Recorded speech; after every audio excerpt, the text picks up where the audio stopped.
All right, can everyone hear me? All right. Welcome, everybody. Please join me in welcoming President Boggess to the stage.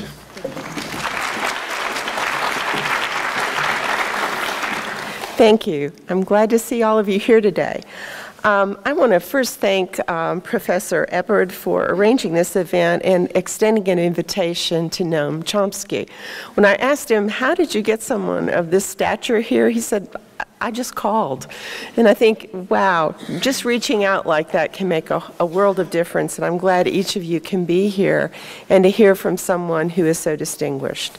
The Concord University community is truly honored and grateful to have Noam Chomsky with us today. If I had unlimited time, I would still not be able to give a proper introduction to someone as accomplished as he. After all, I'm introducing one of the top 10 most quoted sources in the humanities, a list that includes William Shakespeare and the Bible. With this in mind, and because we're all here today to listen to him, I'm going to be brief. Professor Chomsky is a renowned public intellectual whose ideas and scholarship are known the world over. He's been described as one of the most widely quoted, most widely cited, and one of the most influential intellectuals of our time. Anyone involved in a serious exploration of the social problems of this world must engage with his ideas in one way or another.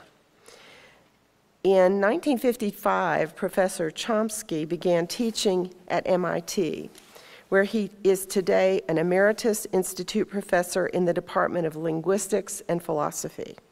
His pioneering work in linguistics changed the course of research in the cognitive sciences before he even reached the age of 30.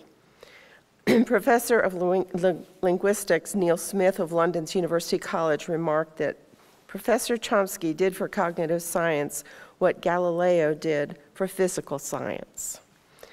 Professor Chomsky is tireless. He's an author of over 100 books and a highly sought-after speaker at the most prestigious institutions in the world.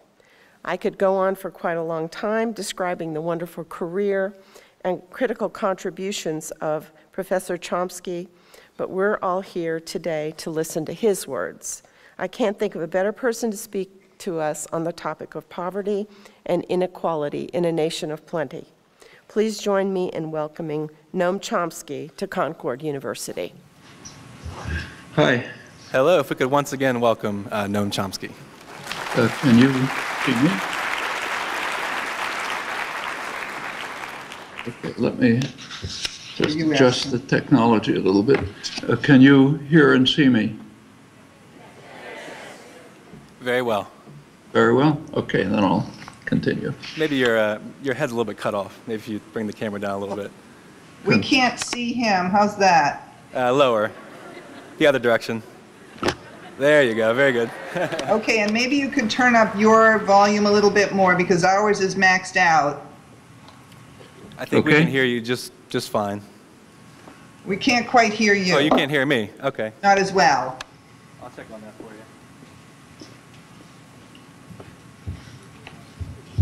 you. Is there some way to get rid of all this stupid junk? Well, I tried, but then I got disappointed. Oh, I see. All right. You might be able to double click on that when you try it with your mouse. Don't click on the wrong thing. What'll happen if I say okay? Say okay. It'll tell you you're not giving it any information. This is going well. Can you hear me now? It's the same. Okay. That's okay. We'll try to make out. We'll do our best. We'll tell people to shout their questions at the end. So. Okay. Thank you. Well, the questions that were raised about poverty and inequality were directed specifically to ourselves, to the United States, which of course makes perfect sense. But it's worth bearing in mind that the issues that we're discussing are not confined to our own country. The U.S. is a very significant and in some ways quite shocking example. The same neoliberal policies of the past generation that are leading to sharply increasing inequality in the United States, along with undermining of democracy and breakdown of social cohesion have been applied in much of the world over the past generation. There have been similar effects in weaker societies, often devastating effects.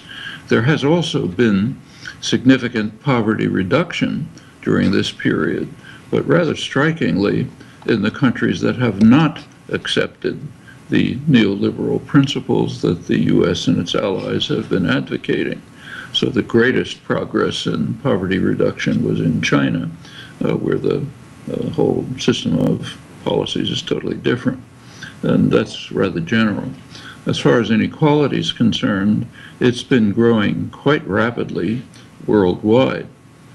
Every year, Oxfam, leading development agency, publishes a detailed, extensive report of the state of poverty and inequality in the world. In the year 2014, they found that about 90 individuals literally had half of total world wealth, which is an extraordinary degree of inequality. In the year 2015, their latest publication, which just appeared, the number has been reduced from 90 to 62. 62 individuals hold half the world's wealth. And there are many very ugly consequences to this. To take one example from the Oxfam report, they point out that 5 million children are dying of starvation every year. That means about 500 or so while we're meeting, 500 children starving while we're talking. And they could very easily be saved. The resources are certainly there to save them, but policy is designed so that it goes to enriching the super rich and the powerful, not to saving millions of children from starvation. There is an organization of the rich developed countries, the OECD, the 31 countries. Among the OECD countries, the U.S. is at the extreme in both inequality and poverty. Just quote from the latest OECD report on this. It says the share of top incomes in the past year increased, especially in English-speaking countries. In the United States, far more than others. And by top incomes, they mean the top 1%, by now a fraction of 1%. That's where there's been an explosion of inequality, huge explosion, primarily in the United States, also to some extent in other English-speaking countries. Poverty remains at extraordinary levels. With regard to poverty and inequality, by most measures in the OECD studies, the United States ranks with the poorest of the 31 countries. It ranks alongside of Mexico and Turkey. Poverty rates and inequality in the United States are much greater than poor or quite poor European countries like Portugal. And this has been consistent over 50 years. The same is true of measures of social justice. And that's measures that include things like infant mortality, hunger, and so on. Of the 31 OECD countries, the United States ranks 27th, right down to the bottom, right along with Greece, only slightly above Mexico, and Chile, and Turkey. There is an associated and quite striking fact, which you perhaps have read about in the newspapers. It's recently been discovered that among a sector of the American population, less educated whites, mainly white males, that means with only high school education, among this large sector of the American population, life expectancy is actually declining. Now, that's something that is unheard of in rich societies. The life expectancy continually rises. The United States is not particularly high in life expectancy, but that life expectancy should reduce among a major sector of the population, less educated white males. That's unheard of. These are surely all of this is surely a consequence of the neoliberal policies of the past generation, deregulation, marketization, decline of public institutions, and so on. It has led to general, in the United States, and similar things are even worse elsewhere. It's led to pretty much stagnation for much, in fact, the majority of the population, sometimes decline.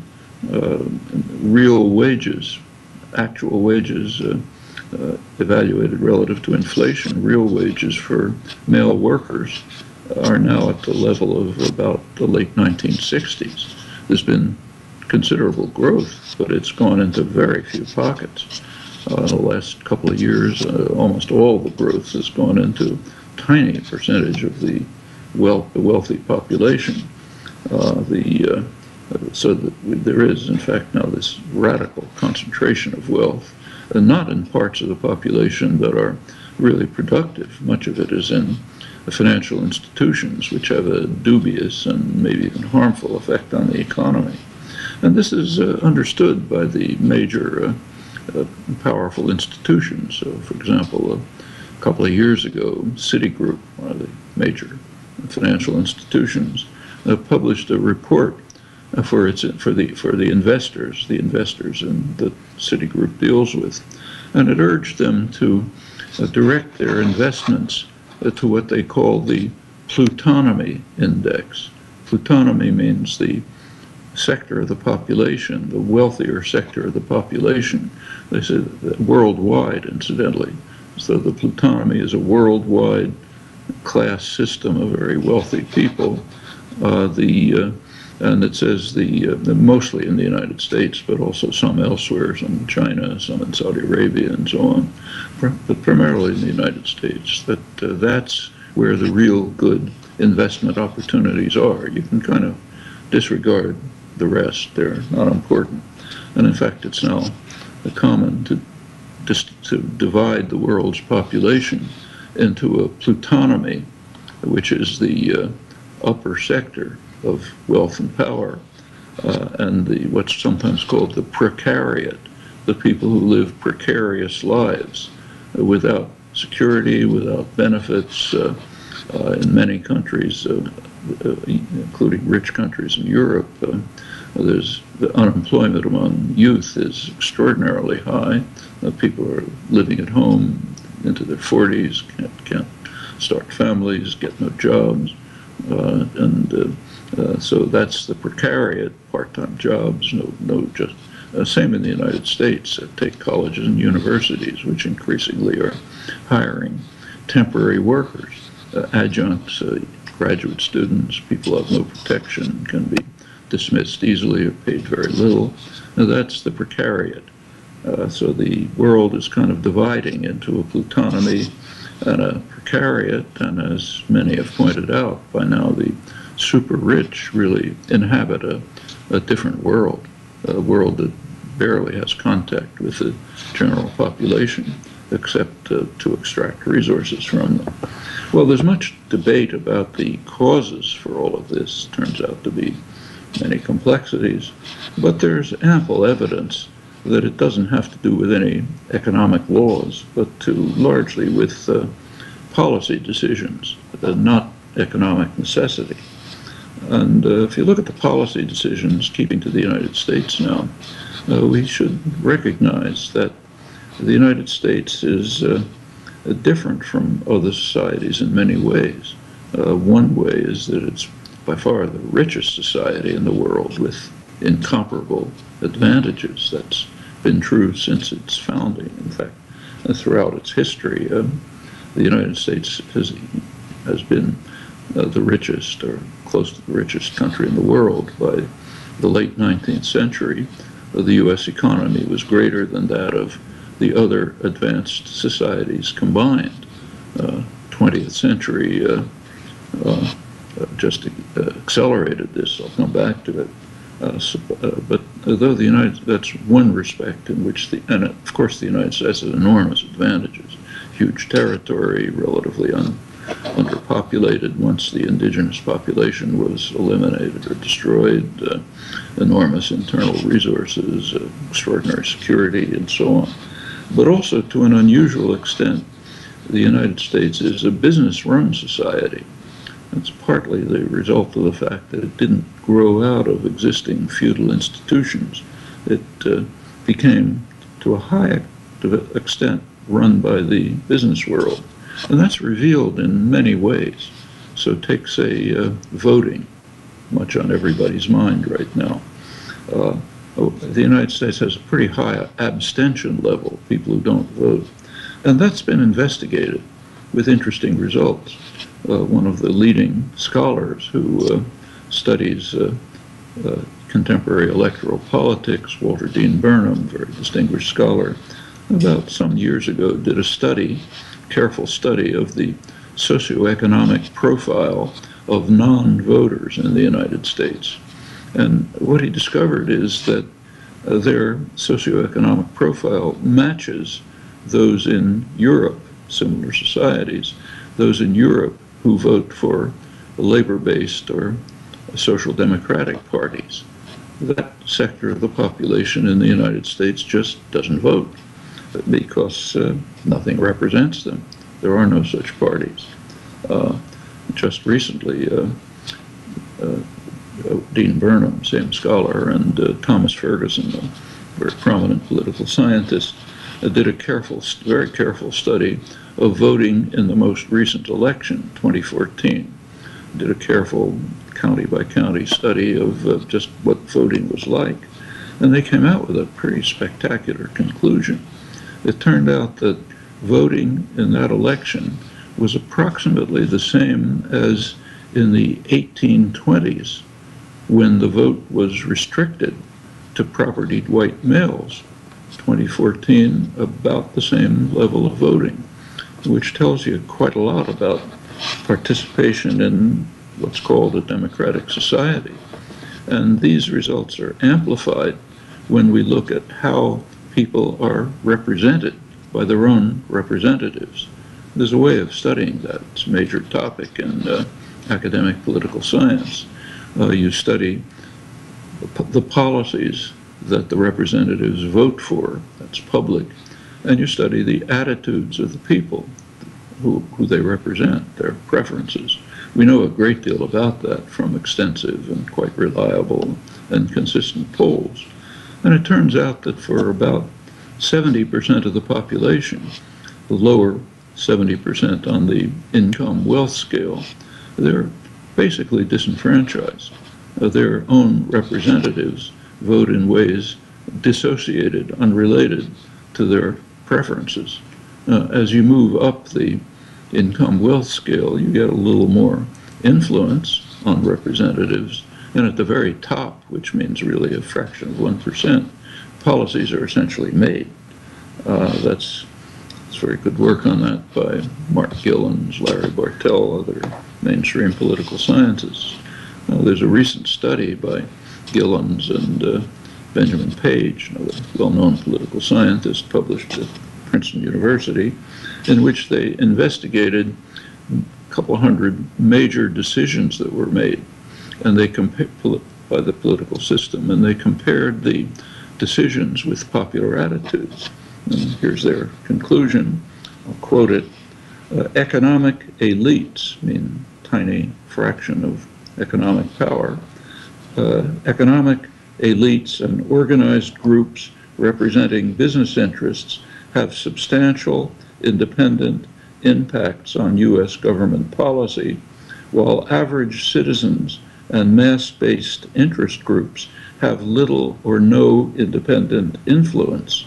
The results provide substantial support for theories of economic elite domination and for theories of biased pluralism, but not for theories of majoritarian electoral democracy or majoritarian pluralism, to decode to the political science rhetoric, what it means is, in simple words, the United States is a plutocracy with some formal democratic elements that are increasingly at the margins. And the public is aware of that. They may not read, people don't have to read political science journals to see it in their lives. We see it in much of what's happening now. And in fact, turns out that policy in general often is quite contrary to popular preferences. There are extensive studies of people's attitudes.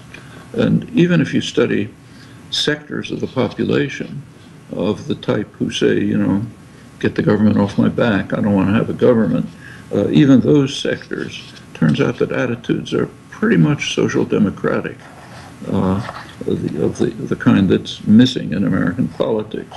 So even among those sectors and the population generally, there's strong preference for more spending for education, for health, not for welfare. Welfare has been demonized primarily by Ronald Reagan with these fanciful stories about, black women driving in their limousines to steal your money at the welfare office. Of course, nobody wants that. But the things that welfare does, namely aid to women with dependent children and so on, there's very strong support. One of the interesting cases is national health care. Bernie Sanders is considered an extremist because he's calling for national health care. If you look at polls, for a long time, as far back as polls have been taken, the national health care has been very popular.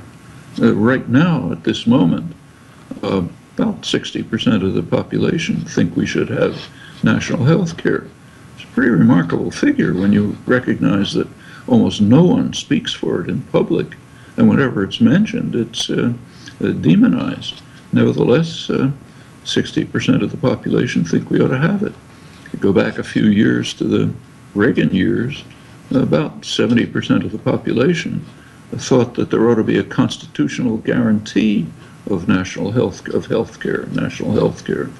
And indeed, about 40% of the population thought there already was a constitutional guarantee, meaning they regarded it as such an obvious desideratum that it must be in the Constitution.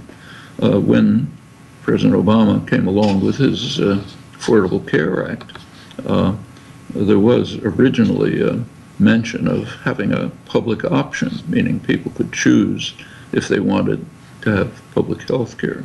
And that was supported by about almost 2/3 of the population, but it was simply dropped without discussion. And as I say, it continues today. Well, coming back to Sanders, his advocacy of national health care is considered an extremist position. Same with his other positions, so say free college tuition and so on. These are policies that wouldn't have surprised President Eisenhower in the 1950s. His policies are basically traditional New Deal policies of the kind that even the moderate Republicans like Eisenhower recognized in the 1950s and are supported by a large part, often a great majority of the population, and have been for many years. But they're considered extremist for a simple reason. The mainstream political spectrum has shifted so far to the right that positions that were mainstream in the 1950s now seem to be extremist. Taxes are a very interesting case. There have been polls about taxes for decades, regular polls. Basically two questions. People are asked, are your taxes too high? And people say, yeah, I'd like to pay less taxes. Are taxes on the rich too low? Sure, the rich ought to pay much higher taxes. That's consistent. And it's very interesting. There have been a few studies which showed that when these polls are reported, it's typically the first question that's reported. Taxes are too high. Not the second question, which says taxes are too low on the wealthy. And you go back to the 1950s, the Eisenhower period, taxes on the wealthy were far higher. Top rate was 90%, in fact. It's been cut back regularly over the years in direct opposition to the popular will. So by now, in fact, the poor probably pay a larger percentage of their income than the rich in taxes when you consider the whole array of largely regressive taxes, state, local, Social Security, and so on.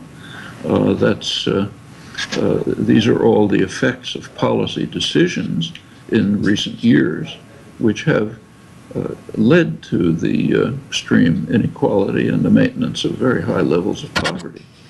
There used to be, in the 1950s, there was a kind of a quip that the United States is a one-party state, the business party, which has two factions, Democrats and Republicans. If you come to today, it has to be a little different. It's still a one-party state, the business party, as these results I've mentioned indicate. But it doesn't have two factions anymore. It has only one faction. And that faction is not Democrats. It's moderate Republicans who call themselves Democrats. As the spectrum has shifted to the right, today's Democratic Party is, even the left wing of it, like Sanders is running on the Democratic ticket, is very much like what the Democrats would have been, even moderate Republicans would have been in the 1950s. Meanwhile, the Republican Party has simply drifted off the spectrum. Highly respected political commentators, conservative political commentators like Norman Ornstein of the Conservative American Enterprise Institute simply describe today's Republican Party as what they call a radical insurgency, which has abandoned parliamentary politics. And to be frank and honest, it is literally a threat to human survival, if only because of the attitude, almost uniform attitude of the political leadership, those who are running for president, on the issue of global warming. If they mean what they say, it's almost a death knell for the species. That's not a small point. Well, all of this becomes even more clear if we look over the history. As I mentioned, throughout most, perhaps all of its history, the United States has been the richest country in the world, incomparable advantages, the late 19th century richer than other major economies combined. The 20th century was punctuated by devastating wars, World War I, particularly World War II. They destroyed or devastated U.S. competitors, which were already far behind economically, and they enriched the United States. So during the Second World War, wartime spending ended the Depression. It quadrupled industrial production. The United States economically benefited enormously, while its other industrial societies were seriously harmed or even destroyed. At the end of the war, the United States literally had half of total world wealth, which is incomparable. Now, that couldn't remain, of course, and over the years it's somewhat declined as other industrial societies reconstructed and the underdeveloped societies, so-called, began to develop, Brazil and others. By 1970, the world was the U.S. share of total world income had reduced to about 25%, which is still enormous, but it's not 50%, roughly the same now. But the United States still does have higher per capita income than rich European societies, but the main reason for that is that Americans put in about 20% more work hours a week over the year than is done in comparable societies. And it's far from obvious that that's a healthy or desirable policy choice.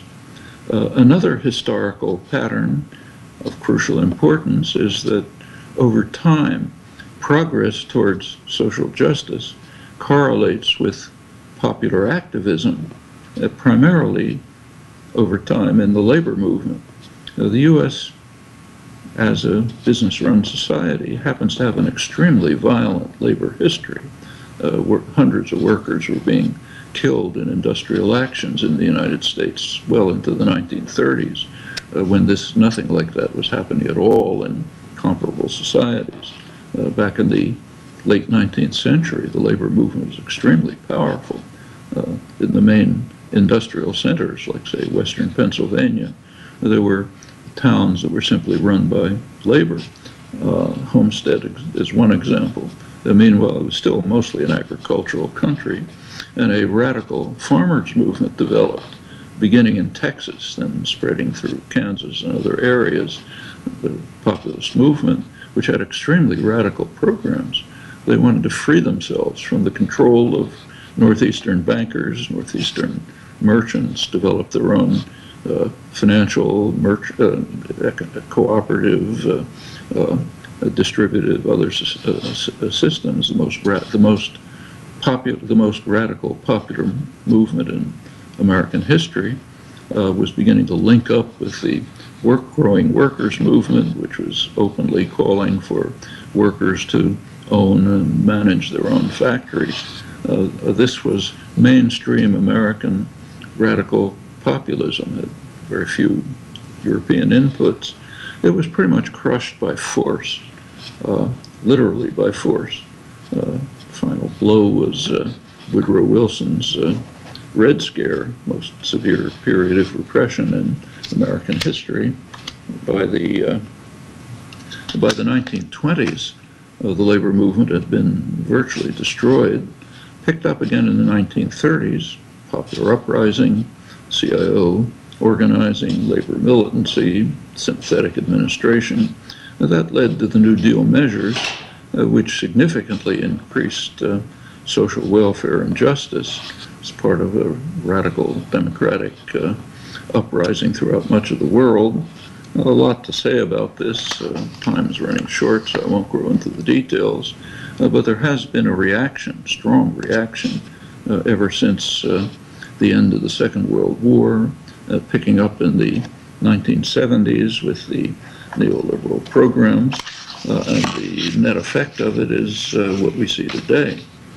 Policies of deregulation, which have led to regular crises, concentration of wealth in financial institutions, Bill Clinton's program of destroying the welfare system, ending welfare as we know it, had a real seriously harmful effect on the people who need welfare, especially women with dependent children. Right now there are 3 million children in the United States who are living on less than $2 a day.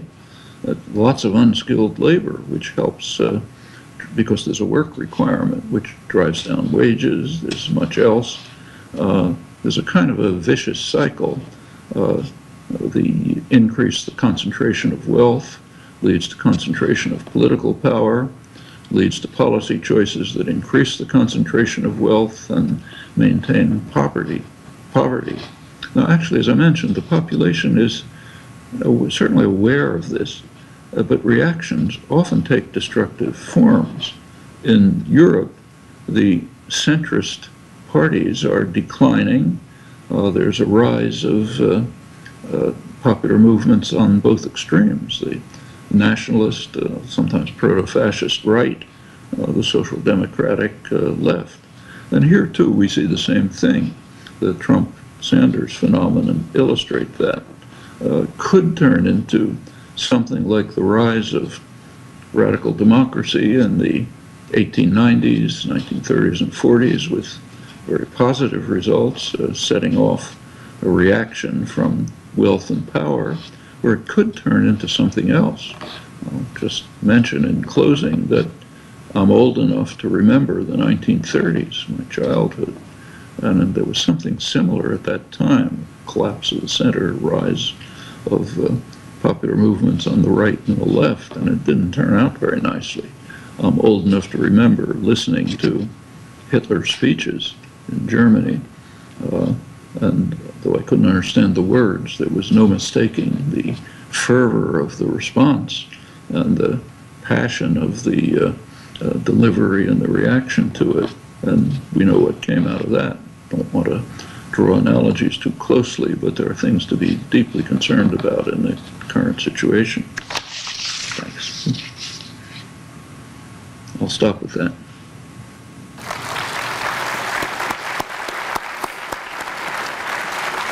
We'll now open the floor for question and answers. If you could just approach the microphone with your question.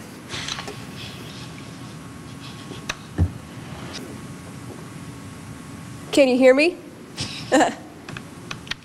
My question to you is, how do we fix it? Do we vote for Sanders? Definitely not Trump. But who do we vote for, or what do we do?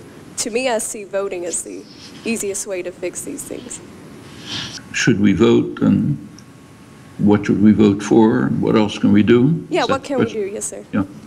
Well, in my opinion, the decision whether to vote or not is a pretty simple decision, and it shouldn't take a lot of our time. If you want my own opinion, everything should be done to prevent a Republican victory. The Republican candidates are extremely dangerous, every single one of them. Just global warming alone, which is one of the huge problems that the human species faces. We are facing a major problem of already, which is plenty of evidence about what's happening right now. And in the near future, it might have devastating catastrophes. A person in the White House who doesn't believe it's happening, or who believes we shouldn't do anything about it, or takes the positions that the Republican Congress has been taking, is a real threat to the survival of the species. I'm not even talking about other policies like the crazed policy of approving torture, like Trump, building walls to keep out people we don't want, carpet bombing the Middle East, Ted Cruz. These are astonishing positions, and I think anything should be done to prevent that. Could happen. It would be really harmful. Among the Democrats, my own preferences for Sanders' policies, as I mentioned, I don't think when he's called a radical extremist, I think that's mainly a comment on how the political spectrum has shifted. To me, he looks like a decent, honest New Deal Democrat, not very different from the 1950s. But the crucial point, which I think is indicated by your question, is voting is a very small part of what we should do.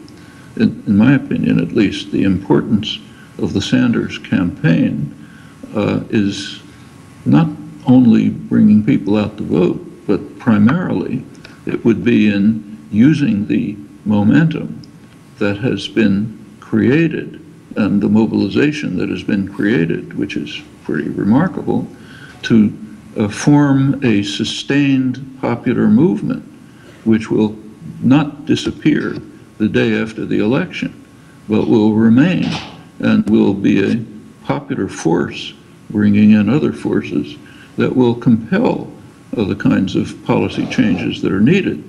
As I mentioned, that's what's happened throughout history. In the 1930s, the New Deal measures, which did significantly improve social justice and welfare, they would not have taken place if it were not for the active, often militant actions of popular movements, in particular the labor movement, but others as well, political and other movements. They created conditions under which a partially sympathetic administration and even some corporate supporters were willing to permit these measures to be implemented.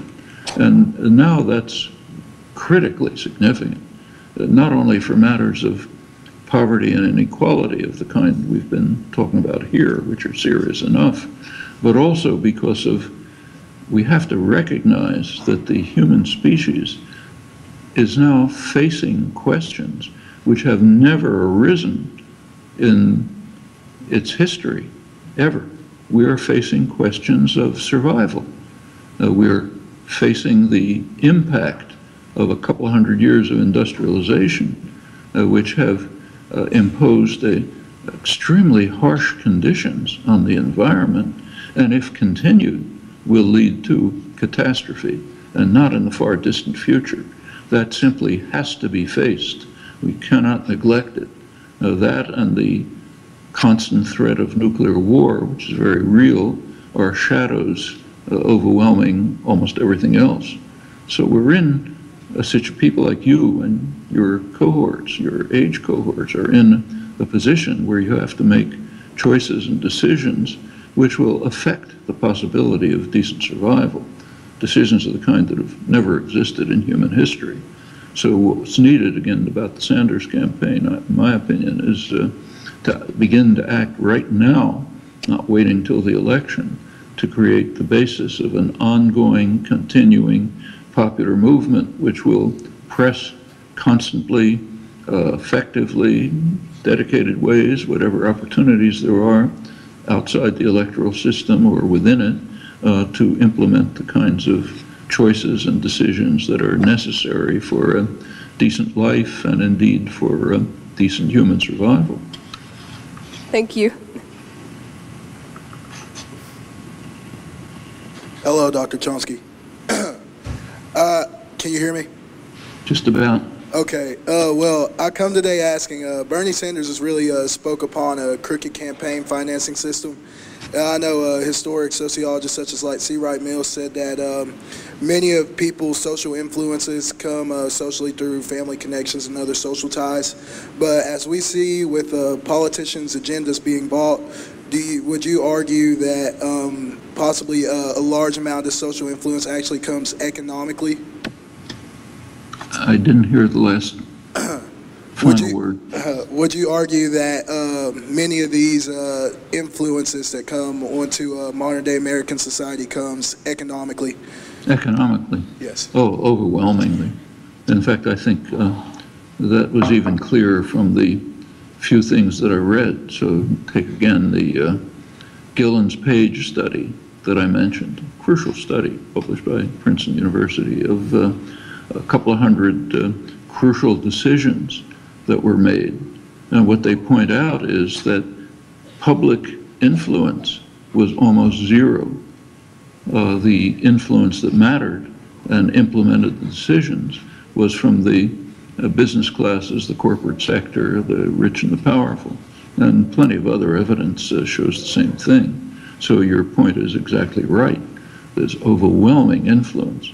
In fact, there's quite interesting studies, and I really suggest you look into them. The political scientist who I mentioned, Thomas Ferguson, has been the leading student for many years of a very simple matter: the effect of campaign finance on political decisions. He studied it way back to the 19th century. And it turns out that simply campaign funding, who's funding the campaign, is a pretty good predictor, very close predictor of the policies that are implemented.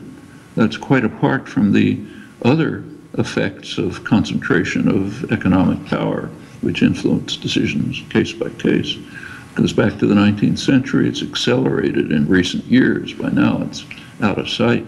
We've never in the past had elections where you have to have billions of dollars even to participate. What's actually pretty remarkable about the Sanders campaign is that for the first time he's been able to get around that just through popular participation. But it's going to be extremely hard for him or anyone else to get around it. The concentration of wealth alone and the enormous options that have been opened up by the Supreme Court, particularly for campaign funding, have just radically distorted the democratic process, so that we are now literally in a situation where we have a plutocracy with formal democratic elements around the margins. And that's not graven in stone. That can be changed. These are policy decisions. Different ones can be instituted. Thank you.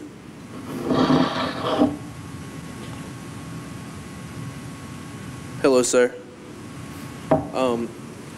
You've already talked a little bit about the Trump phenomenon. I was wondering if you could expand a little on that and tell us some of the long-term consequences we will have if Trump is indeed put in office? If Trump is in office? Yes, sir. Well, first we have to ask whether he means what he's saying. I don't know him, you know. I assume that he means what he's saying. If he does, not only we, but the human species is in very deep trouble. I'll come back again to global warming. That is a hugely significant phenomenon. I mean, we're now in a situation where the warming of the planet is proceeding at a level about maybe 100, some claim 1,000 times as high as anything in history that can be checked, way back in early, long pre-human history. Nothing remotely like it. Sea level rise is now at a level beyond anything that's gone on for thousands of years. The effects of global warming are already extremely severe. Simply in destruction of species. Species destruction now is at the level of 65 million years ago, when a huge asteroid hit the Earth, ended the age of the dinosaurs. Huge destruction of species. That's what's happening right now, and it's accelerating. At the latitude where you and I live, roughly this temperate latitude, we are now moving south 10 meters a day just by the average effect of global warming, and that's going to accelerate. These are things with really lethal consequences. Now, what is the Republican Party doing? Trump in particular. There was a conference in Paris last December, which tried, an international conference, which tried to set some policies to prevent the global warming before it destroys us. It made some progress, not anywhere near enough, but the goal was to reach a treaty among the countries of the world where they would commit themselves to these measures, inadequate measures, but at least some. Couldn't be implemented. Very simple reason. The Republican Congress would not accept it. So therefore there was no treaty, just verbal commitments.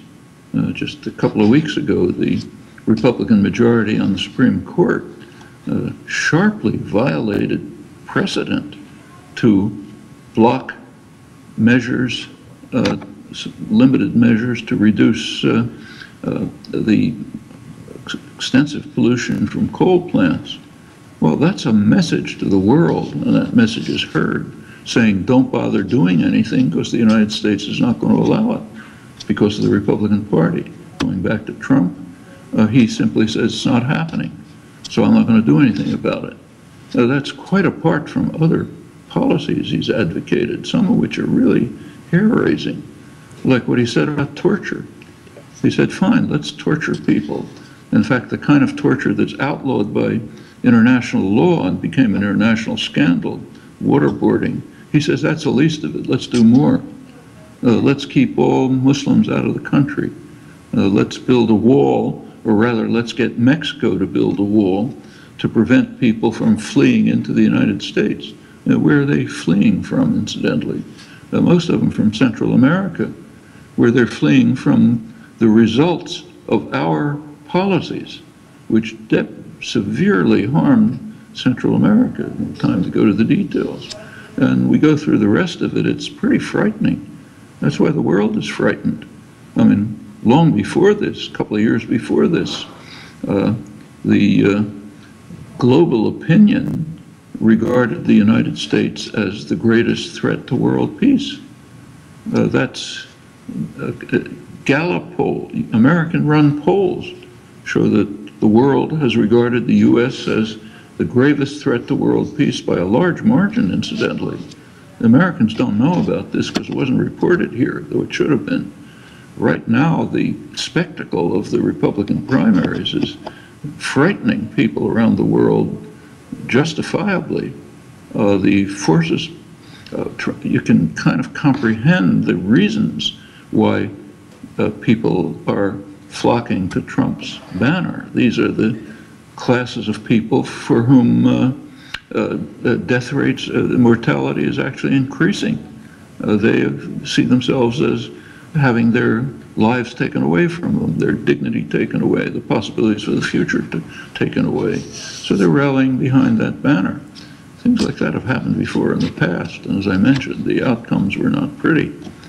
So I think that's what we can fairly anticipate. Now, not entirely, because he's kind of a wild card. He says all sorts of things. Some of them make sense, some of them are crazy. It's hard to know what he means. But, you know, the U.S. is an extremely powerful state. To have somebody who's kind of a wild man with his finger on the button that could destroy the world, namely the nuclear weapons button, where it could make decisions of an enormous influence, I think is a very frightening prospect. Although, to want the truth, my own feeling is that his main competitor, Ted Cruz, is even more dangerous. Thank you.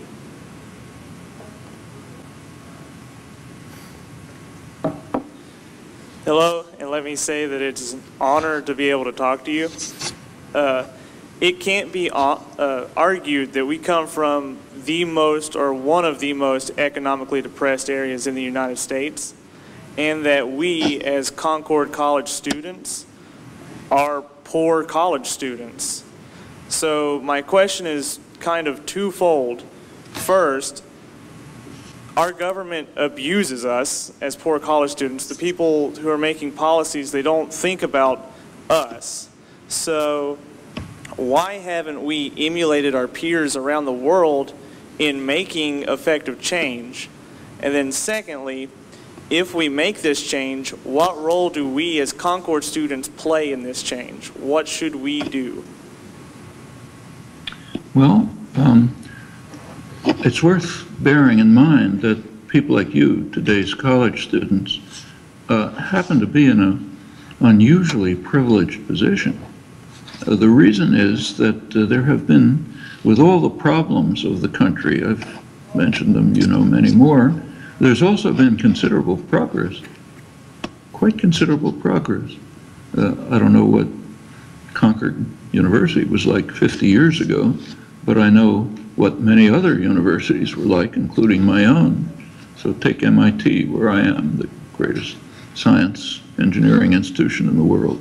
And when I got here in the 1950s, the student body consisted of white males, well-dressed, deferential, doing their homework, not asking too many questions.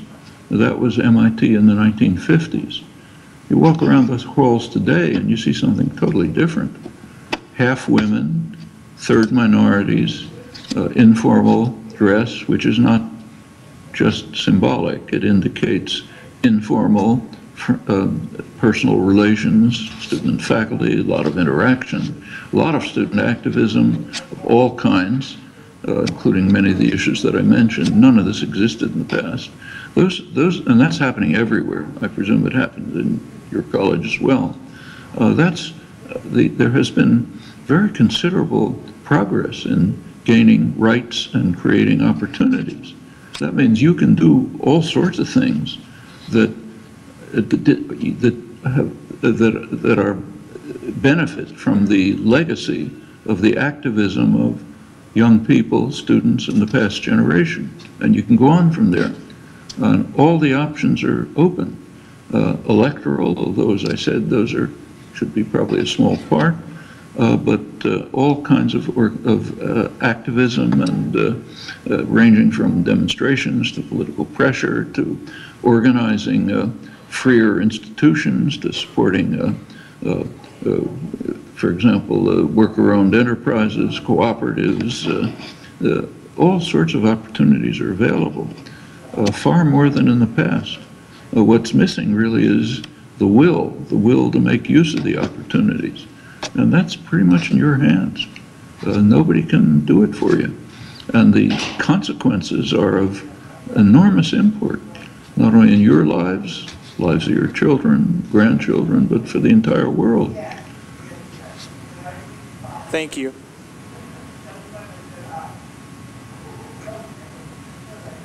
Hello, Mr. Chomsky. Thank you for visiting us today. I'm a former student, a graduate of Concord, and I'm currently an adjunct professor. And I was wondering how Concord can build bridges between the universities in the area and the communities. I'm sorry, I hear the last part. How can Concord University build better bridges between the communities and the area schools?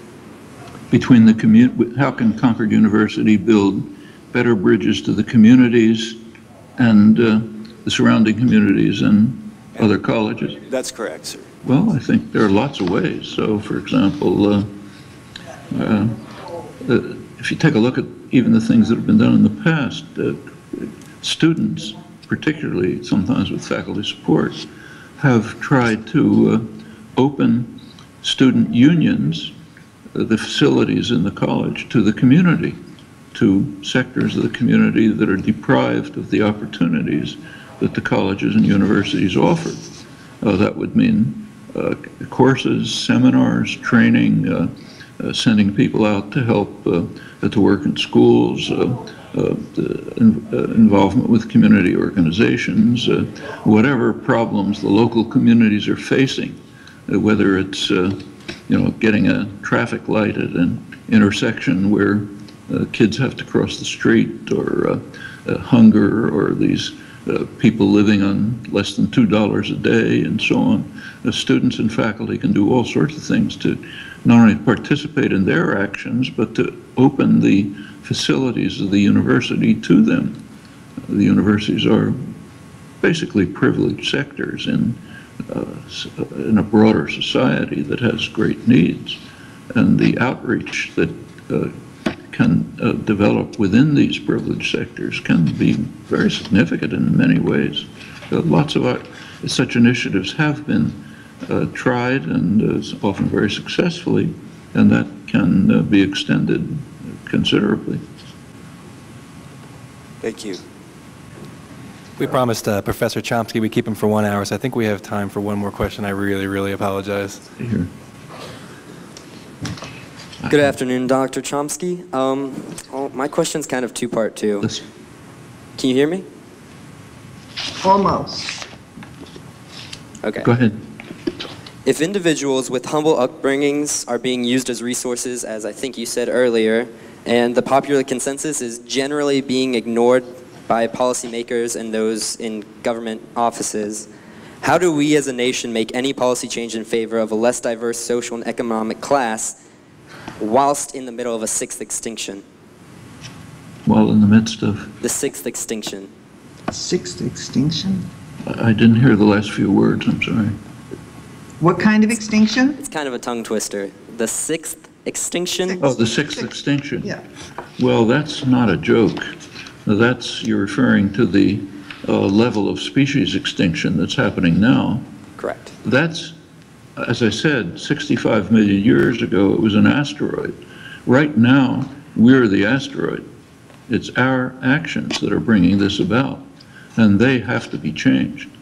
There has to be a significant move towards replacing reliance on fossil fuels, which are very destructive of the environment, with sustainable energy, also conservation practices. All of this can be done. In fact, it is being done in other places. Like, take, say, Denmark. Denmark is an advanced industrial society, quite wealthy, better off than us in many respects, and it's virtually on sustainable energy at this point. Within the United States, the state of Hawaii is pretty close to coming to sustainable energy. Germany, which is the most successful, roughly capitalist economy in the world, is moving effectively towards sustainable energy, maybe another few decades. We can do far more in developing simply in research and development and manufacturing and production. So why should the Center for Development of Advanced Solar Panels, why should it be in China? Why not here? We have far more resources, far more educational, cultural, scientific, economic resources And it's scandalous that it shouldn't be here. We should be doing it for the world, not taking it from the world.